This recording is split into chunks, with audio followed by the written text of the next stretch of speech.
Did you know that suicide does not respect the state of a person? It doesn't matter the position that you think you have acquired. People have committed suicide. It doesn't matter whether you're a professional teacher, whether you're a principal, whether you are a university chancellor, whatever it is, whether you're a minister, whether you have a portfolio at national level. It doesn't matter the position that you have. People have committed suicide, and it's a concern because this is happening at rampage in our world today. It doesn't matter whether you are a pastor. We've heard of pastors committing suicide. We've heard of apostles with great titles committing suicide. So you'd ask yourself a question: what really happened? What was going on? How can a pastor commit suicide? It could be this is egoistic suicide because probably the pastor didn't have people to talk to. Looking at the position that he has, he's a high-profile man of God, and then he doesn't have anyone to talk to. So this is the reason why this program has come on board, so that people can freely express themselves, because we don't just have to see things going on like that. And like the way we've delivered the information to you, we've told you, when someone commits to suicide, that is not the time they died. That's not the time they died. Because death happened right inside their soul and nobody noticed.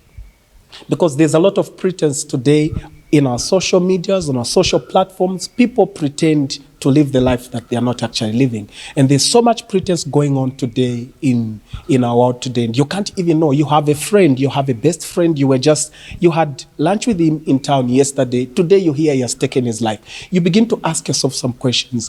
Why would a person of such a state take his own life or take her own life? Listen to people when they are talking. The problem is that we are not listening to each other. Let us listen to people when they are talking. When you hear someone telling you that I'm tired of life, I'm tired of living like this, what kind of information should you bring to that person? How are you supposed to interact with that person? Someone has just told you, I'm tired of living. How do you take that? Because when someone talks like that, it means death has started being engineered inside their soul. And it's just a matter of time. The time they buy medicine to take their own life is not the time they died. They actually died a month ago. Some people died a year ago. Someone is contemplating on where to die from, how to die, when to take their own life. They are planning their own death, and you think they are living. There are so many people, thousands of people today are planning their own death.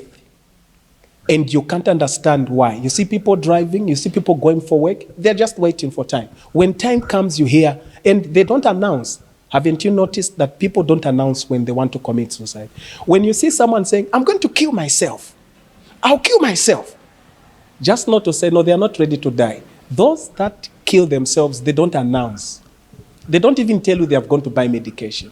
They'll just go take medicine and they just die. Some of them, they buy drugs. Others, they just drink excess alcohol. When they are drunk, they take the medicine and they die. They take their own life. So it's very important that you are supposed to look at the nitty-gritties. Why do people commit suicide? And if you have a similar case, you wanted to commit suicide, this is why we're appealing to you. Kindly inform us. Get back to us, call us, and we'll be there to be of help. It is needless to say that 86% of people have suicidal thoughts. And when you ask them to say, what are they thinking? You find someone is in the office, he's a human resource, and maybe he's a manager or a director. You are sitting in the office and you're quiet. Even the person that is in charge of reception comes to you, or maybe your secretary comes to you, is calling you boss, and you can't even listen to, you can't even have ears to listen. You are very far. You are thinking on when to take your life. Killing your life is not going to help us. We have a lot of children that are looking up to us, our next generation, and what are they going to learn when they see that people are taking their lives in such a manner? So this is why we have this program, The Mystery Behind Suicide, and we will be coming down in details to inform you, to let you know. We'll educate each other, we'll get out in the open, we'll talk to you so that we see how we can help you. So continue commenting in our section, our page, like our page. And if you have a question, you are free to ask us, and we are going to come down. just to be of help. So thank you so much.